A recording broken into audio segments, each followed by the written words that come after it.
คุณกำลังฟังสถานีวิทยุ AM 1575กิโลเฮิรตซ์สรานรมเรดิโอวิทยุการทูตเพื่อประชาชนเชื่อมไทยสู่โลกเชื่อมโลกสู่ไทยสวัสดีค่ะ and welcome back to Inside MFA with me สริสาประชุมญาณ Inside MFA is on air every Friday from 6 to 6:30 bright and early on a Friday. So if you are, an early morning person, and you wake up really early and you have nothing to do, be sure to tune in to AM 1575 kilohertz to Sarandrom Radio and listen to all of our programs right here from MFA or the Ministry of Foreign Affairs of Thailand.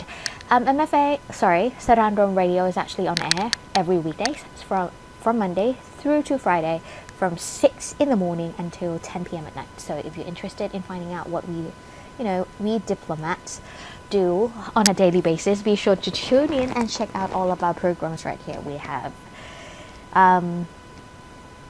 issues or things that might be of interest to you, ranging from consular affairs, bilateral relations, legal affairs. We even have lessons on Myanmar. So if you're interested in learning the Myanmar language, you can always tune in then as well. I think that we actually do have a list of programs that is actually on air, so be sure to check out our website at Sarandrom Radio, or it's rather sarandrom.mfa.go.th is in the website, so be sure to check that out. And if you haven't followed us, like us or subscribe, be sure to do so on our Facebook page, which is Sarandrom Radio, and our YouTube, which is Sarandrom Radio as well. Sarandrom is spelled S-A-R-A-N-R-O-M, and radio is called radio, so be sure to check those out as well. So a few things to update you guys today with half an hour, so I don't have a lot of time. But before that, I suppose we should talk about the recent incident at Siam Paragon. It's really sad, and many condolences to the family of the victims as well. I know that 2 people have died, and it's still the issues of a 14-year-old boy making a makeshift gun and going on a shooting spree. But it wasn't really a shooting spree, but anyway, going on a shooting or rampage, or just going to a shopping mall to shoot someone. It's not a usual occurrence here in Bangkok. I mean, we've had shooting rampage kind of thing, or shooting incidents a few times in the past couple of years, but it's not a daily occurrence thing here in Bangkok, not like in the United States that you always hear about shooting somewhere. But United States is a lot bigger than Thailand if we are going to compare that in that sense. So it was very devastating, very surprising, and it wasn't the location wasn't actually that far from the Ministry of Foreign Affairs, to be frank.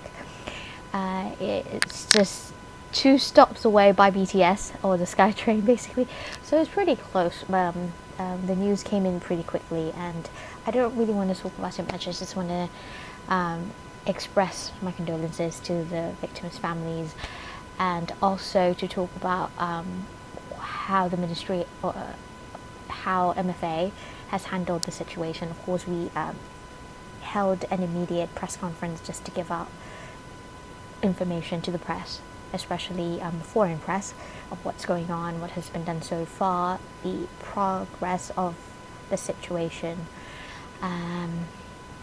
and pretty much that was that. And I think that we are carrying on with more operations after that, because we would like a more comprehensive ad hoc operation center, like a one-stop center that we can actually publicize needed information in this kind of situation in the future. So we're trying to lay down the groundwork for that as well. Anyway, the weather, it's still raining. It's raining pretty hard actually. 2 days ago it was flooding. I mean, it was just crazy.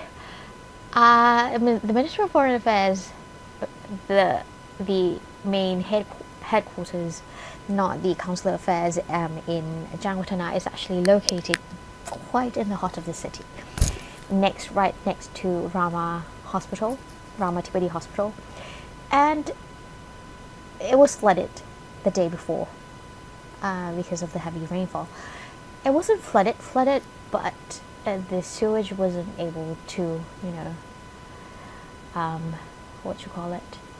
wasn't able to flow or release the water in time for some reason. So it was just crazy around there. I'm glad traffic wasn't bad because people were just trying to avoid the heavy rain, so nobody left the office, but I needed to. But anyway, I wasn't stuck in traffic or anything, but it was just crazy that in the middle of the city you just see like all this drainage not being drained because the water was just stuck there because the rain was too heavy. Anyway, that I'm hoping that would not be the case. It's not an often case anymore, not like I think the year before COVID, right?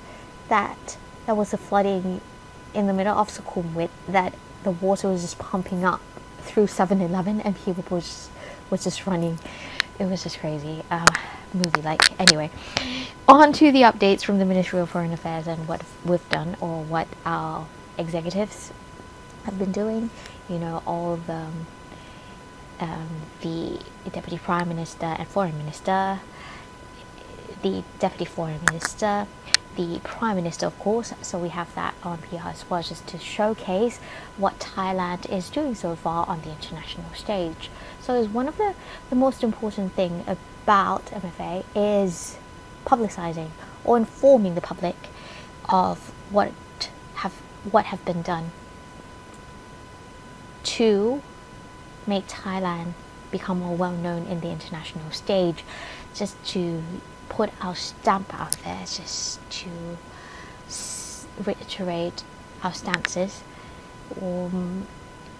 what we feel so far, what we're doing to progress in various issues around the world, including climate change, including human rights, including security, including political affairs. That's one of the important things, but it's not directly the works of the Ministry of Foreign Affairs per se.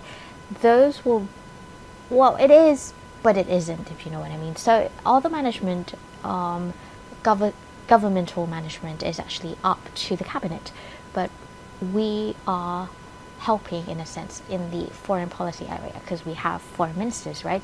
And from that we kind of work with the foreign minister just to come up with the right and correct policy and direction of where we want to go with the foreign policy and how we want the international community to view us and to see what we can do for the world and for our country as well. So that's one of the main responsibilities or main jobs of the Ministry of Foreign Affairs. So most of the things that I have for the updates is just what's been done just to progress in the international stage and how it's benefiting the country in a sense. So hopefully you guys will get a better picture of what's going on international foreign policy side wise and understand all this is for the benefit of mutual benefits of everybody basically, and of course Thailand as well. And being the Ministry of Foreign Affairs, we have to always bear in mind the benefits and advantages that Thailand can gain by participating or by engaging with the international and world community, global community in various stances, various issues. So all these come out as a PR just to let you guys know and inform the public of what we're doing, and that's how we're trying to connect the public to foreign policy, because foreign policy is not very far away from you. The more you learn about what's being done, the more you understand what's going on basically around the world as well. So we're hoping that what we're doing right now is actually engaging the people more and not empowering, but bringing knowledge and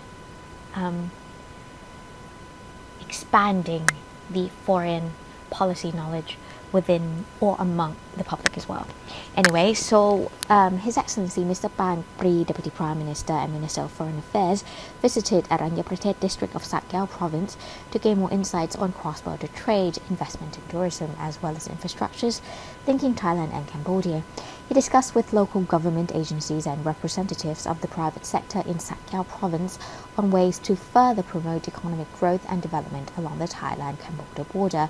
The Deputy Prime Minister and Foreign Minister Ban Pri met with Sakao Governor, President of Sakao Chamber of Commerce, and representatives of local government agencies at the Aranya Pratek Customs House.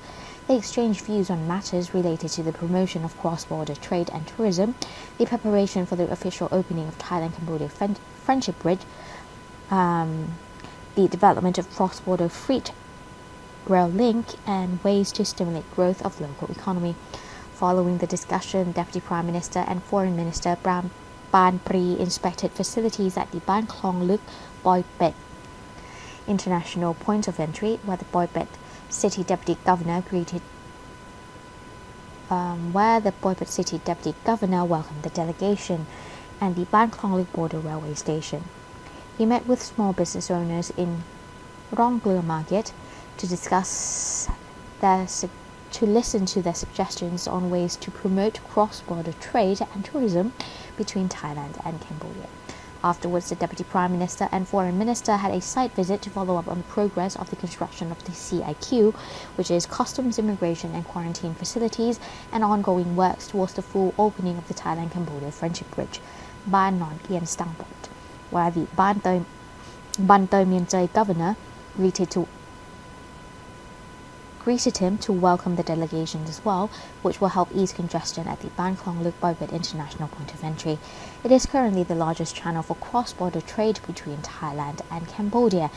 In addition, the Deputy Prime Minister and Foreign Minister also visited a humanitarian demining site operated by the Royal Thai Armed Forces along the Thailand-Cambodian border in the Aranya Pratek district, which is crucial for the safety of people, the development of the area, and the fulfillment of Thailand's international obligation. Thailand and Cambodia are close neighbors with strong economic linkages. The value of bilateral trade in 2022 was approximately $9.8 billion, with border trade accounting for about 60%, and Sakao province is the biggest gateway. Yeah, so being in ASEAN or Southeast Asia is actually very close-knit in a sense, because we are actually connected by the borders, like we and, of course, Cambodia, and, Thailand and Laos, PDR. And, with Laos and Vietnam, with us and Malaysia and Singapore. So everywhere it's always connected through land. So we're trying to actually build a road or construct roads that actually connects us throughout the region and reaching all the way up to China. So that is what we're doing logistically, and railway as well.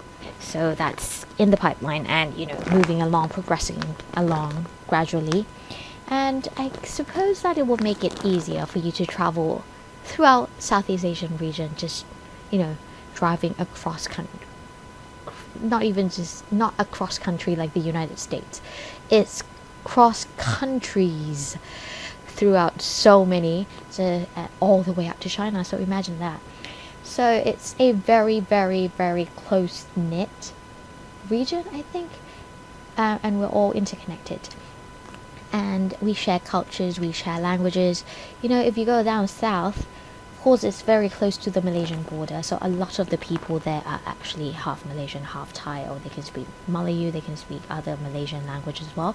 So it's pretty awesome, actually, that we share borders, we also share traditions, we also share cultures, we also, create new cultures just because we're diverse. And with that, we share understanding, and it's a good thing, and it's a beautiful thing that we as human beings can,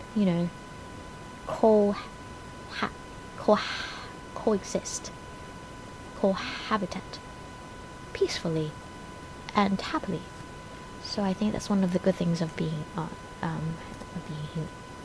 human beings, I suppose.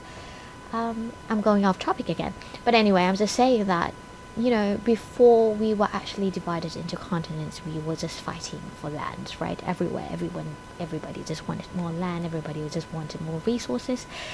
Now it's just, we are more settled into where we are. I know that we fight in a different way now, but still. I guess it's just in our nature to be greedy. I guess that's just human nature. But I mean, we are evolving and progressing, which is a good thing.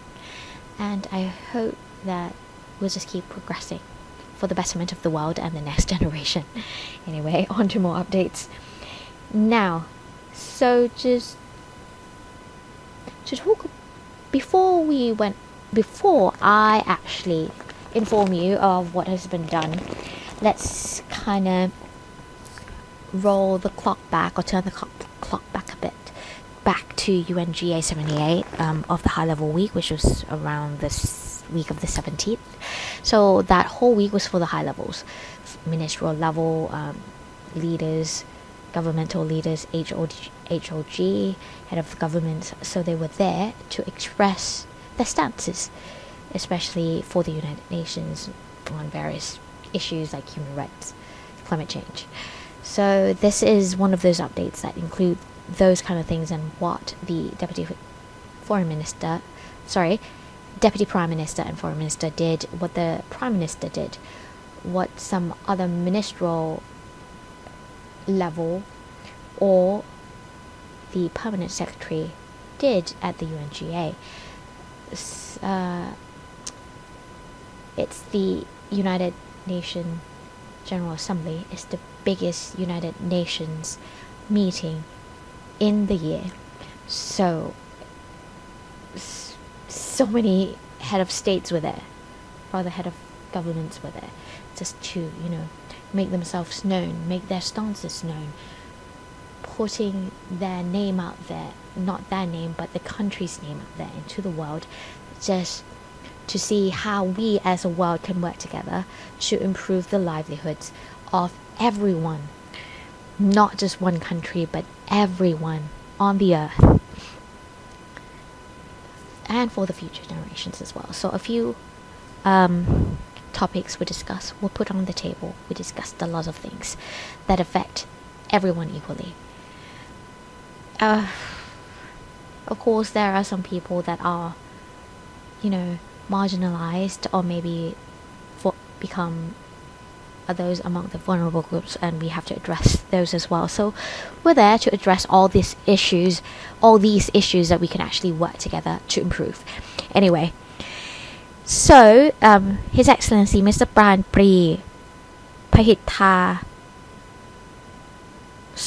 Mr. Pranpee, Deputy Prime Minister and Foreign Minister of Thailand, attended the high-level meeting on the Pandemic Prevention, Preparedness and Response, or PPR, during the high-level week of the 78th session of the UN General Assembly at the United Nations headquarters in New York.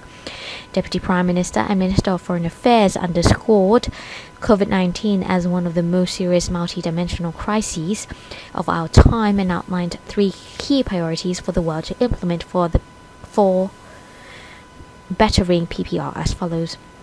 Greater investment in universal health coverage, or UHC, both in normal times and emergencies, is needed to ensure that resilience of the health system, social protection, social justice and health equity.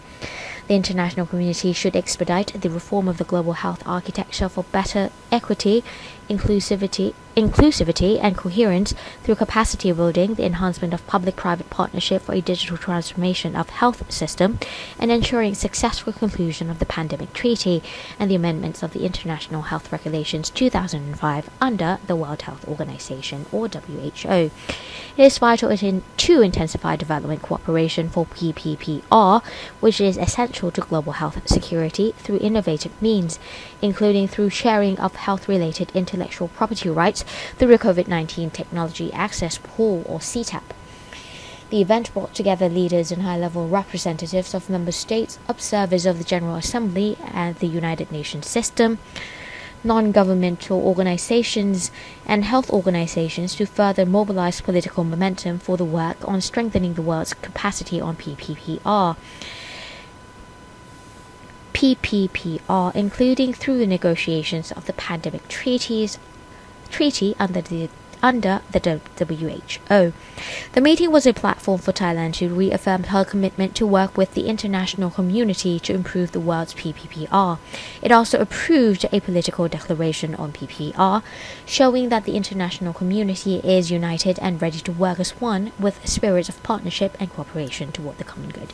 See, like I told you, so we were there to work together, basically. So we put on the table issues that we think that we need to work together, and we get on it, basically. So all the resolutions will come out at the end of the year. By the beginning of next year, we'll have resolutions of the United Assembly for the 78th session, and it will become on various issues. So we have items that we have to discuss, and then all those resolutions will talk about things that we need to talk about, and then we'll just sit there, talk about the resolution, what we want to be in the paper, so that everybody will follow it as a guidance kind of thing.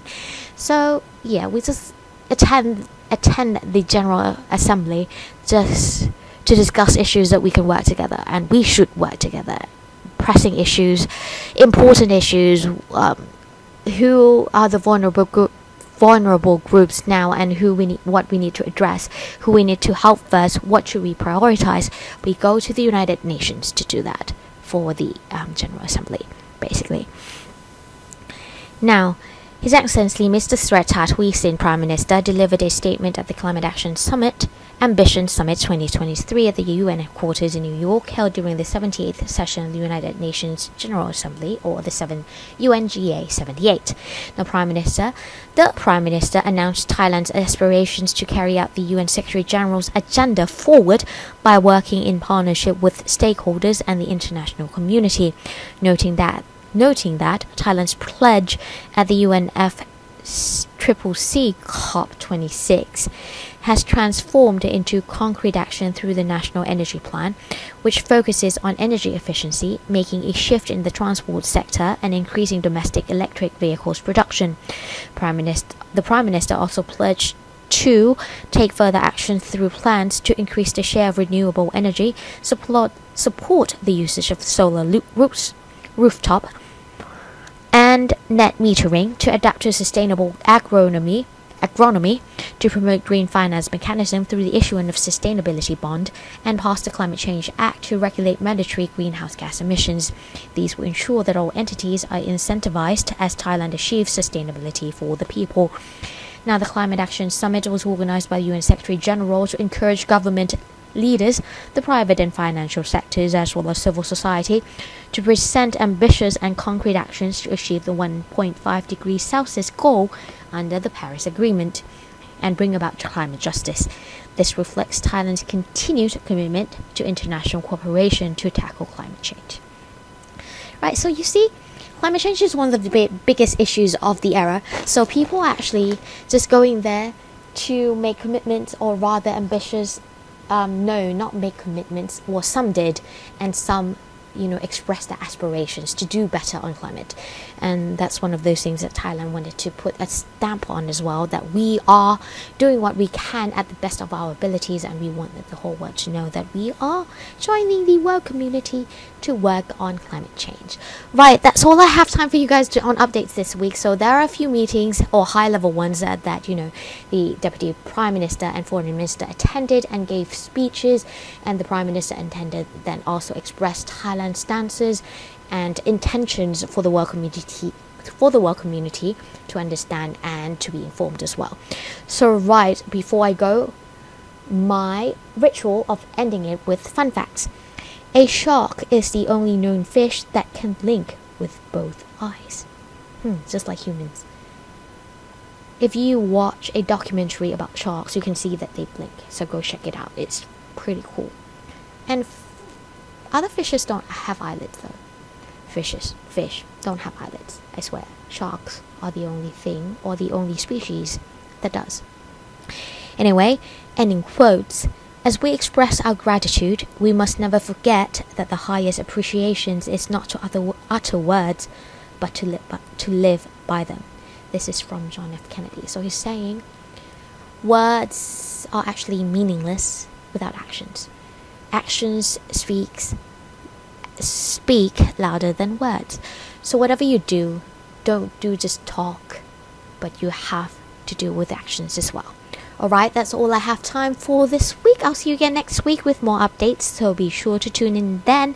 Have a great weekend and the rest of the day as well. It's a Friday, so thank God it's Friday. See you again next week. สวัสดีค่ะ